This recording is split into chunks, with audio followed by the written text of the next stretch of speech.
Today we're going to talk about fisheries crime in West Africa, or crime in the fisheries sector.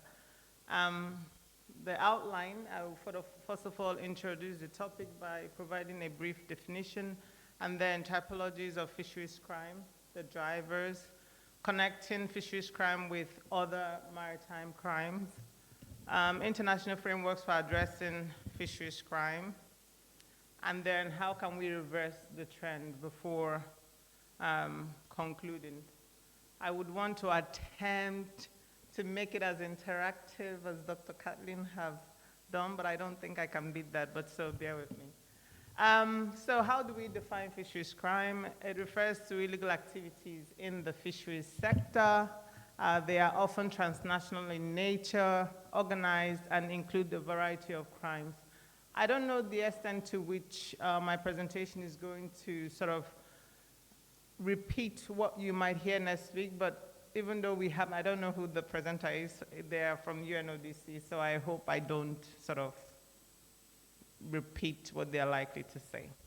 But let's start with illegal fishing, and I'm focusing on West Africa. We've heard so much about it. It is an example of fisheries crime, of crime in the fisheries sector. The extent of the crime in the region is such that it represents 40 to 65% of the legally reported catch. Again, this is, you could say, guesstimate, because the actual clandestine nature of the crime, the fact that, you know, the factors we've already heard about, limitations in monitoring, surveillance, and control, have practically made it impossible for us to actually be able to ascertain the extent of it. But based on data reconstruction and other surveys and calculation, it is assumed that it represents 40 to 65% of legally reported catch, making West Africa, you could say, the illegal fishing capital of the world. And that is very problematic because it has various implications. I didn't want to get anything wrong in terms of the countries, and so I want to note in terms of the financial implication of illegal fishing for 6 West African countries alone. In 2017, a research that was led by Doumbouya et al., they are from Guinea-Bissau, they noted that Mauritania, Senegal, the Gambia, Guinea-Bissau, and Sierra Leone lose an estimated $2.3 billion a year to IUU fishing. Again, this could be a guesstimate, because if we're not catching them, how do we know? The figure could be absolutely more. It could also be lower. And then one of the reasons why this is, again, very problematic is that a 2016 research noted that already in the waters between Nigeria and Senegal, 50% of the fish stock are already overexploited. So if you take that into account, and also take into account the threats of pollution that many of our countries, many of which are oil producing, are facing, the threat of climate change, which is exacerbating depletion, you see why IUU fishing or illegal fishing is a very big problem. Especially, again, if you take into account the number of people that rely on fisheries resource in our region for their livelihood. Certain data have noted that an estimated 10 to 12 million West Africans rely directly or indirectly on fisheries for their livelihood. But this could also be problematic. When was this data collected? In Ghana alone, it is estimated that 3 million people rely on fisheries directly or indirectly for their livelihood. In Nigeria, a research conducted by World Fish in 2018 noted that an estimated 24 million Nigerians rely on fisheries directly or indirectly for their livelihood. If this is the case, then clearly the 10 million or the 12 million data that we often cite, I think I've also cited it in my work for West Africa, obviously needs to be revisited. And this highlights the main challenge we're having in the region: data, both for fishing and the people that rely on fisheries for their livelihood. Another form of fisheries crime or crime in the fisheries sector is document crime, document fraud. I missed Professor Neat's presentation, but it seems he highlighted Viking, the case of Viking, so I'll try to sort of not repeat it. But it seems to be something very common for vessels that intentionally want to engage in illegal fishing. They fraudulently provide documents that make them to seem legitimate, so that when they go to a country to register their vessel, for example, they use those vessels, and because maybe these countries might not have stringent ways of finding out or verifying, they're able to fool them with that fake document. And this was the case for the Viking in 2013, which was called Snake, and was the first vessel to be issued with an Interpol purple notice. And then there's a case of Thunder in 2015, which was sunk off the coast of Sao Tome and Principe by Sea Shepherd. And these vessels obviously were engaging in illegal fishing, but they had something in common. They fraudulently produced the document that they used to register their vessel in select countries, and I'll show you the countries in the next slide. There's also the case of drugs trafficking, and I want to highlight the case of the example from Guinea-Bissau, which is very prominent. Actually, when you talk about drugs trafficking in West Africa, a lot of the countries that always come up is Guinea-Bissau, Cabo Verde, increasingly Senegal and Cote d'Ivoire, especially when it has to do with drugs coming from Latin America and transiting through to Europe. So in 2018, fishing boats were used to transport cocaine from Guinea-Bissau to other parts of West Africa. And then in 2019, a refrigerated fish van carrying 500 mackerels was found to have 789 kg of cocaine concealed inside it. This is just an example of how something that is meant to be presented as fish or to be part of the whole process of the fisheries sector can be used to actually engage in organized crime. I'm highlighting this example from Ghana in relation to drugs because I think in the word cloud that you made, you talked about, there was someone that said, manque de employ, because I'm thinking lack of employment or desperation for employment, and that could be found as maybe one of the reasons or justification for people to engage in criminality.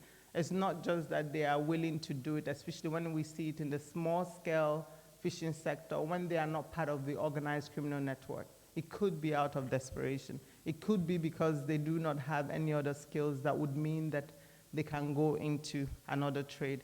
It could be that they are just looking for the daily bread. But anything but, trying to make ends meet rather than intentionally wanting to be part of a criminal network.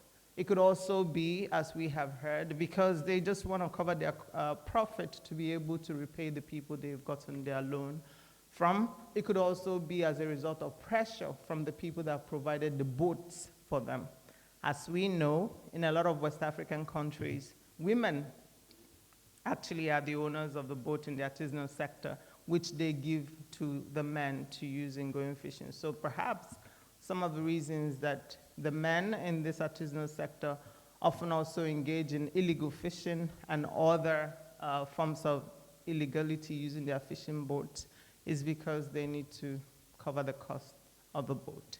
And so this case happened in 2020 where fisher folk, they are fishers from Ghana, were caught in Nigeria. They entered Nigeria via boat, and they had cannabis with them.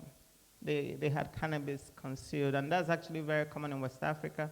Cannabis is a common drug that is found in the region, and so they were sentenced in August. This happened in January, and they were sentenced in August for the crime. So I wanted to highlight that example.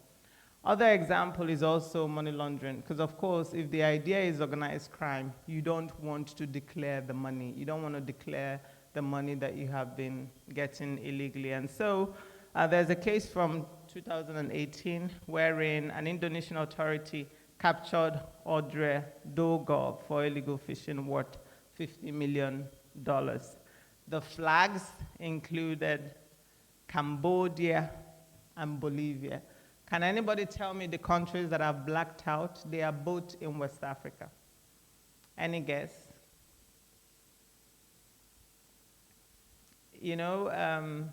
Prof. Neat talked about Vikings, and I'm sure he talked about the flag states. So if you've been listening, maybe the country was once one of the, pardon? Sorry? No, not Liberia. Pardon? I don't think you qualify, but okay, let me take it. Yes, Togo. Yes, Togo is one of them. Anyone else? No?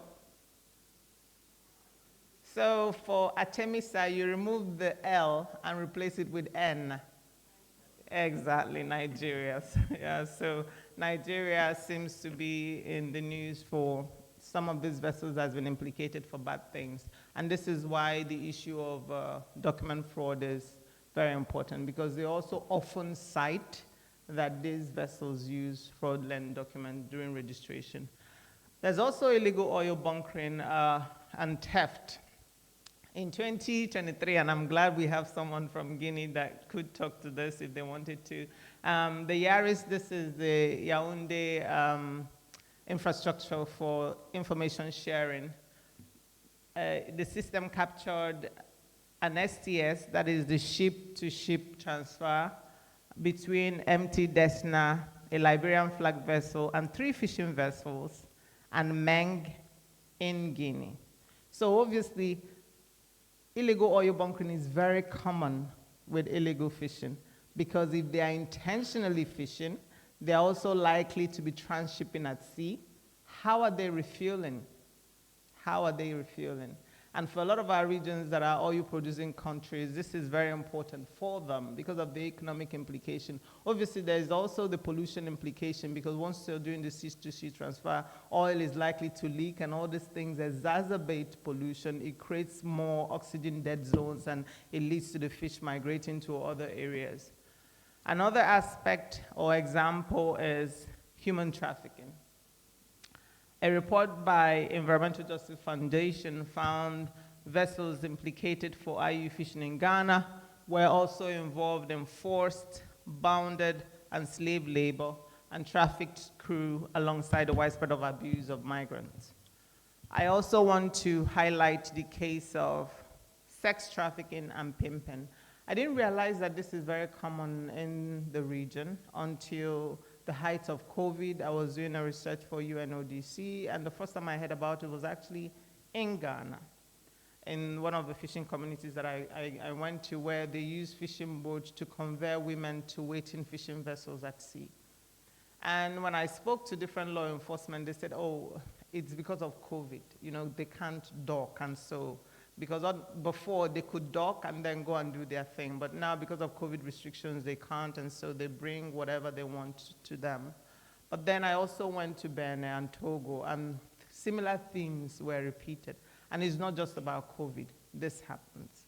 Sometimes it can be problematic if you think about pimping or sex trafficking, especially when the woman is not doing it voluntarily. What could happen? You know, when you've gone there, you're told you're meeting 1 man, you get there, you're meeting 10 men. Do you comply? Do you refuse? What happens to you if you do not comply? So these are things that are also often related to crimes in the fisheries sector that are increasingly being brought to the fore, but are not often discussed as such, because obviously the fish seems to be the priority.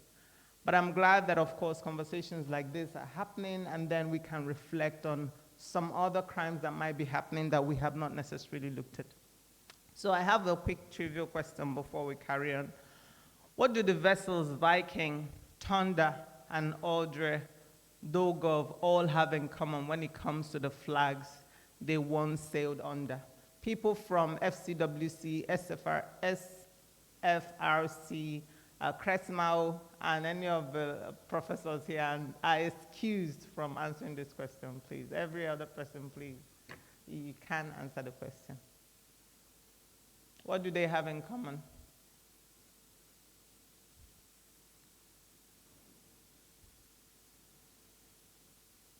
You can choose. It's okay to be brave. You can just raise your hand and answer. I've given you the options.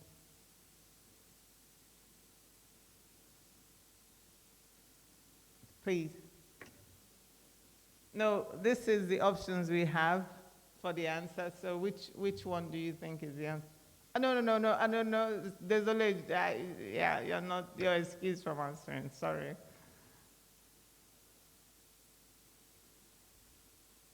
Please. B, Panama. No. It's an African country. No, no. Okay, so I didn't want you to answer because you would know the answer. So the answer is A. At some point, they were all flagged by Nigeria. And it's interesting, Nigeria is not even on the list for flag of non-compliance or countries that have open register. But yet, some of these big cases find their directions. And often Nigeria will cite that they used for documents to register.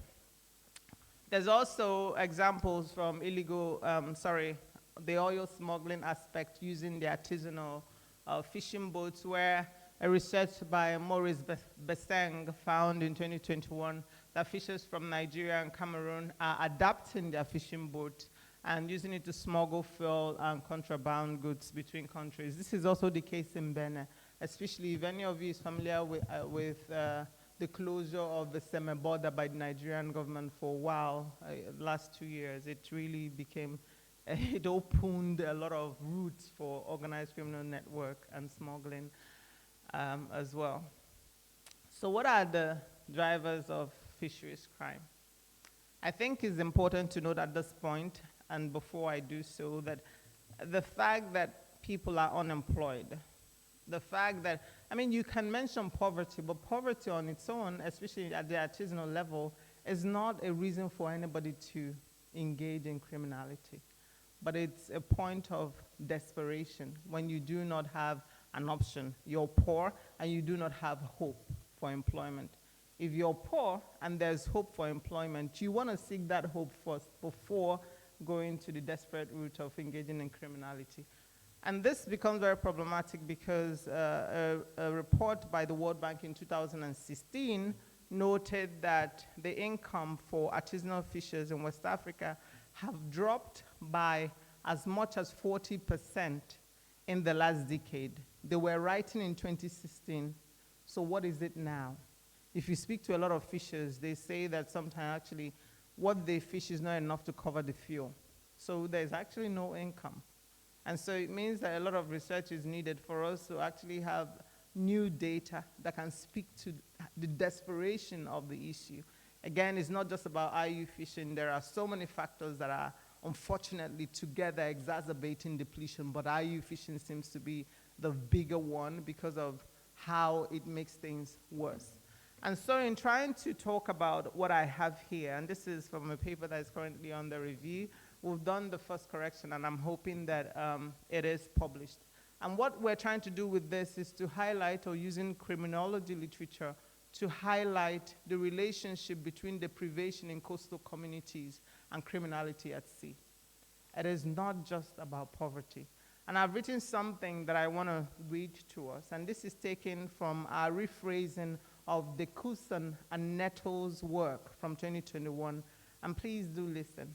They noted, more unequal societies tend to have higher crime and lower social trust, as the optimal action for individuals close to desperation threshold is to exploit others.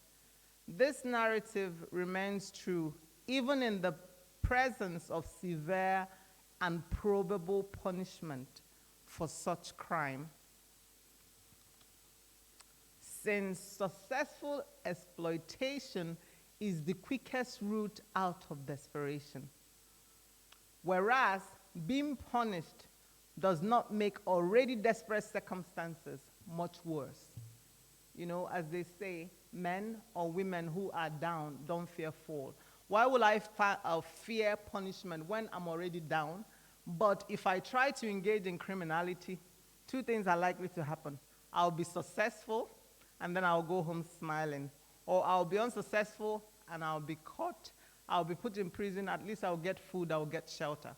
At least in relation to a lot of the criminalities that are linked to coastal communities in West Africa, Central Africa, and increasingly with conversations I've been having with colleagues in the Western Indian Ocean due to my interests there for the role of technology and maritime security, there seems to be similarity. So it's not just about poverty, it is desperation, and then the low trust in the government, and all the other factors we've heard. We've heard repeatedly corruption. You're telling us that you're closing the season, you're telling us that you're increasing MPAs, but you're not telling us about compensation. You're telling us after the fact, not when you want to make the decisions. And so people feel that you're actually on your own, and therefore you might need to sort of do what you need to do to help your families. And so there's, of course, overall, weak regulatory frameworks and enforcement capabilities, which, when it comes to fisheries, compared to what we're seeing in relation to combating piracy and armed robbery at sea in West Africa, is completely different. With piracy, we have shown that it's possible to come together. We have shown that it's possible to collaborate. We have significantly reduced the piracy. West Africa is no longer the piracy hub as it was in the region, in the world before, due to cooperation and collaboration. But when it comes to fisheries, we're not doing that. Of course, there's still gap in combating piracy, but we've made a lot of progress, which shows if we're committed, it can be done. The example you shared from the Pacific Ocean is amazing, but it can also be replicated here. We have shown that with what we're doing with piracy. There's also corruption and poor transparency in licensing systems. Sometimes people take home pay is not enough to take them home. So they feel that it is only at the job that they can just take something from behind and look the other way without necessarily thinking about the implications. High global demand for seafood and price incentives. Of course, if there's no one buying, people will not be stealing. But because there's high demand, there's always going to be buyers, and this is why illegal fishing continues. Lack of harmonization of fisheries and related policies, porous borders. Our borders are literally, nobody is there. We have how many? In Ghana alone, you have over how many, please? How many landing sites does Ghana have? How many? Yeah, 300 plus, and I'm sure there's no fisheries officers in all the 300. So limitation of people in the border, not necessarily in the border, in the landing sites alone. There is the problem of porous border. There's also the problem of maritime boundary disputes. Historical disputes over maritime boundary have meant that countries are still fighting over this, and because of international provisions, they're not necessarily allowed to sort of exploit resources in that area, and by that also, they're not allowed to enforce authorities until the issues is resolved. Depleting fisheries, poverty and deprivation, I've already talked about it with the CAS framework. So what about piracy? I've tried to highlight whether there are connections between piracy and illegal fishing, and sometimes there is, but without evidence, especially when people are not there to actually ascertain exactly what's going on, it becomes speculation. But there has been instances where vessels have been seen in areas where they shouldn't be, fishing areas where they shouldn't be, and then they have been attacked. So could it be that there is a correlation between illegal fishing and piracy attack in that instance? There's also the notion, I'm glad we have naval officers or people that are working in maritime security in relation to piracy here, but there's also issues relating to using fishing vessels as mother vessels. So the assumption is that I, as a pirate, would capture a fishing vessel and then use it as a mother vessel to go deep sea and capture others, right? But then there is also speculation within law enforcement that actually these mother vessels might also be part of the pirate network. So it's not just about them being victims and having been captured. They could potentially also be part of it. But this is why research is important, not just research, but also documenting what you guys are finding. Because you talk to law enforcement working in the region, they are telling you this thing. You want to read about it, and you can't find it. And until we can also make connections, we might not actually be able to ascertain for sure whether there is connection between the use of mother vessels as victims or actually as perpetrators in the case of piracy and armed robbery at sea. So this is an example with piracy and fishing. Although they are not necessarily connected, but this is more or less highlighting an example. In March this year, Ghanaian registered fishing vessels, Mang, they were involved with piratical activities or their crew members were captured by pirates. But then on the 1st of April, the Minister of Fisheries of Ghana announced the delisting of these vessels.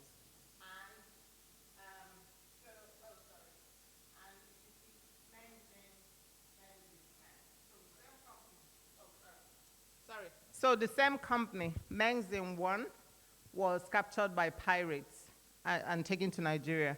And then Mengzin 10 from the same company was one of the vessels that was delisted. I'm not saying that Mengzin 1 was engaging in pirates in illegal fishing when it was captured, but this is the same company. So it tells you that potentially that conversation around potential link about being in the wrong place at the wrong time, could it also be linked with pirates being able to engage in criminality or target fishing vessels in certain areas, because in the past they've known that they've done businesses such as illegal oil bunkering, that's ship-to-ship transfer, or even transshipment relating to fisheries in the past with them.